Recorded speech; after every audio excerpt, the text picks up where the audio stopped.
যুক্তরাষ্ট্র supreme court আরেকবার president Trump এর প্রশাসনের বিরুদ্ধে তাদের সিদ্ধান্ত জানিয়েছে, এবং সেই সিদ্ধান্তটি হচ্ছে যে তারা এনিমি এলিয়েন অ্যাক্ট ব্যবহার করে প্রেসিডেন্ট ট্রাম্প আহ আহ, এই সমস্ত অভিবাসীদের যুক্তরাষ্ট্র থেকে বহিষ্কার করার আহ, নির্বাহী আদেশ জারি করেছিলেন, সেটি সরাসরি কার্যকর করার ব্যাপারে সুপ্রিম কোর্ট যে নিষেধাজ্ঞা জারি করেছিল সেটি তারা এখনো অব্যাহত রেখেছে।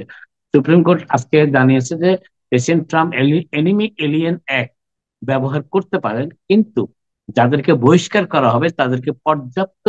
সময় দিতে হবে যাতে তারা তাদের আত্মপক্ষ সমর্থন করে। অর্থাৎ সুপ্রিম কোর্ট যে বক্তব্যটি আজকে দিয়েছে, এবং এটি আগেও দিয়েছে, আজকেও তারা আবার স্পষ্টভাবে জানিয়ে দিয়েছে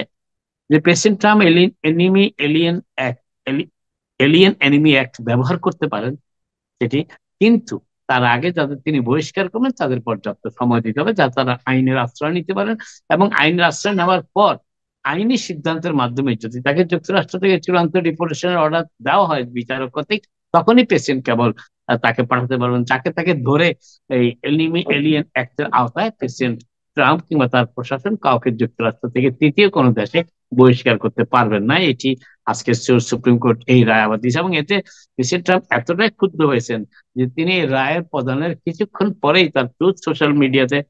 খুব ক্ষুব্ধ ভাষায় মন্তব্য করেছেন যে যুক্তরাষ্ট্র সুপ্রিম কোর্ট আজকে তাকে যুক্তরাষ্ট্রের যে যারা অবৈধ অভিবাসী আছে, যারা অপরাধী এলিয়েন আছে, তাদেরকে তিনি যুক্তরাষ্ট্র সুপ্রিম কোর্টের